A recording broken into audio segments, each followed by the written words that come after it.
everyone, welcome to another installment of Manic episodes. Today we're going to be talking about David Hasselhoff. Specifically, we're covering an episode of Baywatch Nights. For those of you not in the know, Baywatch was a show about lifeguards doing various lifeguard things, and it lasted 11 seasons. It was an unforeseen success, but hell if I can tell you how they managed to find stuff to do for 11 episodes, much less 11 years. Much of the show's success had to do with its star David Hasselhoff, that hunk from Knight Rider, who, despite being in the cheesiest things of all time, has an irresistible charm that makes it impossible not to like him. In 1995, they decided to do a spin-off of the show called Baywatch Nights, which would star David Hasselhoff as his Baywatch character Mitch Buchanan, and Gregory Allen Williams as Garner Ellerby, another regular from Baywatch. The premise of the show started as, believe it or not, Mitch and Garner meet a private investigator named Ryan McBride and decide to start their own PI business with her. Mitch would continue to be a lifeguard while simultaneously fighting crime. Their business was located above a nightclub, literally called Nights. Baywatch Nights. I'm dead serious. Despite the ridiculous premise, the show was actually fairly popular and had a decent budget to it. The stories were played fairly straight, and there was usually some sort of lesson in the end. The acting was good, and it seemed that near the end of the first season, the writers were finding their footing with the characters and the pace of the stories. But then something happened. I have no idea who made this creative decision or why, but somehow, in between the first and second seasons, someone decided that the show needed to be more like The X-Files. Garner left the show, and Mitch and Ryan were sent on cases by a man named Teague, their sort of Agent Skinner character if Agent Skinner were completely useless and did nothing the entire time. During the second season, they fight supernatural entities such as fish women, ghosts, unfrozen Vikings, and aliens. This was all from a straight cop show in the first season. The only thing that would even remotely hint at anything supernatural in the first season was a ditzy character who claimed to be psychic, but even then her actual abilities were a bit dubious. And you know what? She's not in the second season. You think they might want to call up the psychic chick when they're fighting the ancient mummy? This all leads to our episode today, The Eighth Seal. It's an Exorcist ripoff. Be very afraid. It all begins with David Hasselhoff walking in some fog.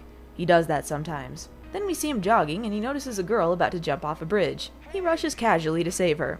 Lucky he was already jogging, I guess. No! Oh no, she becomes a stunt double! Surprisingly, the fall into water is non-fatal. Didn't see that one coming. I guess she just wanted to dramatically drown herself. What were you doing up there anyway, honey? You look like you were trying to jump. Doy! Why'd you want to jump off a bridge? He told me to. Dramatic music, Sting! Something's afoot! The little girl's name is Jenny. The Hoff drives her back to her place from the hospital, and right away he notices something off about her parents. Yes, she jumped off a bridge, but she did not try to kill herself. Now, I paid you for your trouble, so hike on, Yes, make that as awkward as possible. Suspicious of the parents' uncaring attitude, Mitch has Ryan do some research on them, and they discover that they lived in a trailer park until recently, when they won the lottery 3 times in a row. Jenny was also recently adopted by them. Mitch decides to look into it, while Ryan calls someone to investigate Jenny and her parents. Who does she call? I don't know, she's a PI, she has connections, I guess. Surprise, surprise, Mitch finds Jenny trying to kill herself again. There's seriously no one else around? Did she time her suicide attempts so that he was always nearby? Anyway, he convinces her to come down and go home with him. Yeah, that sounds pretty legal. He finds her making him a late-night omelet. An evil late-night omelet. Ooh! Sit, Mitch. Oh, that's weird. Oh well, guess I won't react or anything. Demons of darkness in the deep, spirits which dwell beneath the sea, Neptune and Nexus, gods of immortality. What are these? The library reading list of Jenny's stepfather. Seriously? Does everything have to be ocean-related in this show? Look, Mitch is a lifeguard, we get it. Not everything revolves around running down the beach in slow motion. Alright, so Teague is using his usual exposition time to explain that Jenny's parents called on a sea demon to bring them wealth, and in return, I guess it gets to possess Jenny and make her kill herself. Supposedly, the demon picked her because she was psychically connected or something, but that doesn't really explain why it wants her dead. But who cares about that? There's late-night omelet eating to get to. How did you do all this? I mean, you managed to make an omelet? This is madness! This is your son's room. Do you think he'd mind? Oh yeah, Mitch has a son named Toby. He's mentioned about 3 times in the series and shown once in some stock footage. Isn't it great when family members are forgotten? Speaking of forgetting things, Mitch, I don't suppose you recall the phantom chairs or the little girl being creepy on you, but, oh well, you're the lifeguard here. Oh look, Ryan and Teague are still talking. We haven't seen that yet this episode. Ryan is worried that Jenny will try to kill herself again. Well, then she could do it again. No. Not while she's with Mitch. His personality is too strong. His personality is too strong? Is that supposed to mean something? Oh yeah, I can see how his barely reacting to everything is such a strong personality trait. She'll never kill herself now. Well, then we need to warn him. Mm-hmm. Not yet. Not till we're ready. Yeah, why warn him when you can just let shit get worse? I mean, warning him would be bad because... Back at Mitch's house, Jenny is calling out in the middle of the night. Purple phantom light under the door, nothing wrong here.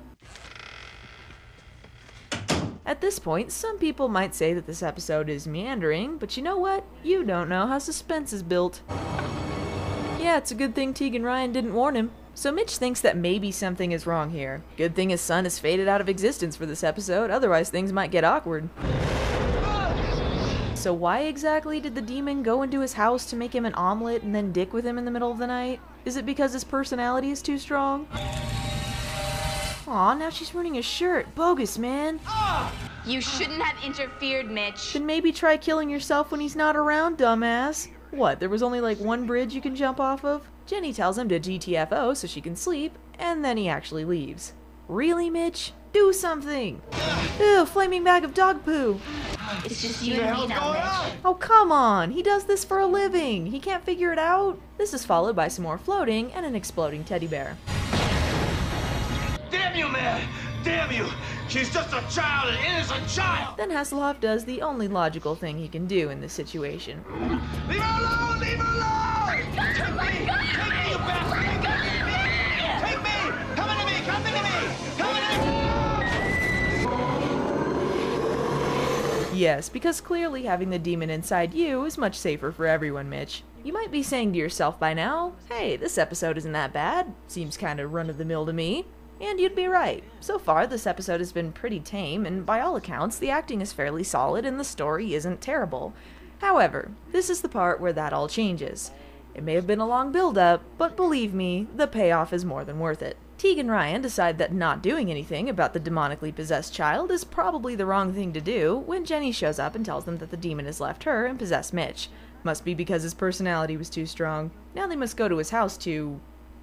I don't know what they planned on doing, but here's what happens. Hi, guys. Alright, so here's my question. Did the evil demon consciously decide to go out and get the turtleneck for him, or was that something Mitch just had lying around in his closet? How are you doing? How am I doing? How am I doing? How do you think I'm doing? No sooner said than done. Holy shit, he has laser fire powers? Sweet. Then he uses his Darth Vader powers on Tegan Ryan. Mitch, you can stop this. I know you're in there, and I know you can hear me. If you just... Cat got your tongue? Oh my gosh, he's chewing scenery like it's going out of style. I'm serious, this was the funniest damn thing I ever saw on the show, and the episode isn't even over yet. The demon must be obeyed. Blood must be spilled. Really? Again with the voice filter? Oh man.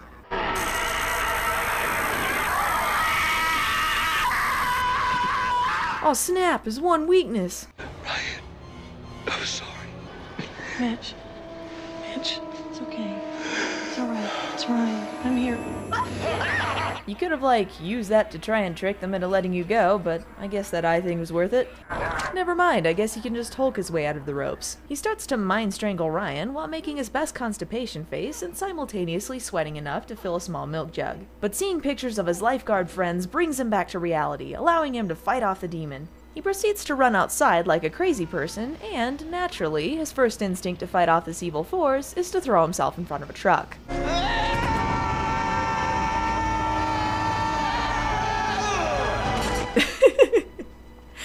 Oh, I'm sorry. That was supposed to be a dramatic moment. I guess this is a good time to talk about one of the things that bothered me about Baywatch Nights, which was the fact that it had fuck all to do with Baywatch, besides the fact that David Hasselhoff was playing Mitch Buchanan. It wasn't so much the premise of the show that bothered me, it was that it was entirely unnecessary for Hasselhoff to even be Mitch in this. He could have had any other name and the show would have held up on its own. Yes, Baywatch characters do occasionally show up, and there were scenes showing Mitch doing lifeguard stuff, but all of it could have easily been cut out and the show would have seemed a little less forced. However, ignoring the fact that Baywatch Baywatch seemed shoehorned into its own spin-off, it still held up pretty well on its own and seemed easily accessible to new viewers. This changes this episode. Mitch. Confused? So was I. Look, Baywatch started airing the year I was born. I was not a regular viewer, nor do I recall any of the storylines. The only reason I know who this character is because Mitch explains it at the end. Until then, I don't know, she's a ghost in a bathing suit. And really, she couldn't get a new get-up in the afterlife? Okay, so this is Stephanie, a lifeguard from Baywatch who died during a rescue. I'm sure it was a very sad episode if I had seen it or knew who this character was. She explains that it isn't Mitch's time yet and then he has to return to his body. I like when shows have continuity with each other, and you can see nods toward the other show, which is why Angel and Buffy can be independent of each other but still coexist in the same universe. But as a rule of thumb, you can't include something in one show that you have to see the other show to get. This means that you can't use a dead character from Baywatch as a plot point. Is this supposed to be some sort of resolution to that storyline? Well gee, that would have been a shame to actually see on Baywatch, the show her character died in. Deus Ex Machina, ahoy! There's something I didn't finish telling you. No, right. I love you.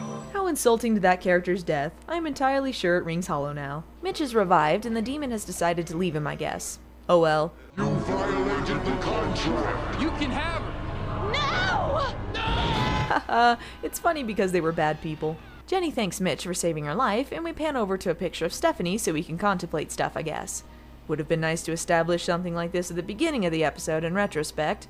And that was the 8th seal. In the end, Baywatch Nights was a decent show that made some bizarre creative decisions, but I did enjoy that they tried for the most part. David Hasselhoff is always charming and manages to be believable in just about every situation you put him in, which is exactly why we love him. This episode began decently, and then descended into overacting hilarity, making it one of my favorites of the second season. If you're curious about Baywatch Nights, you can check it out on DVD. And yes, ladies and gentlemen, David Hasselhoff does get in drag. And I'll leave you with that. It's for a case! Nice try, Mitch. Well, you told me to get in touch with my feminine side. See the lines around my eyes. See the sarcasm in my smile. You better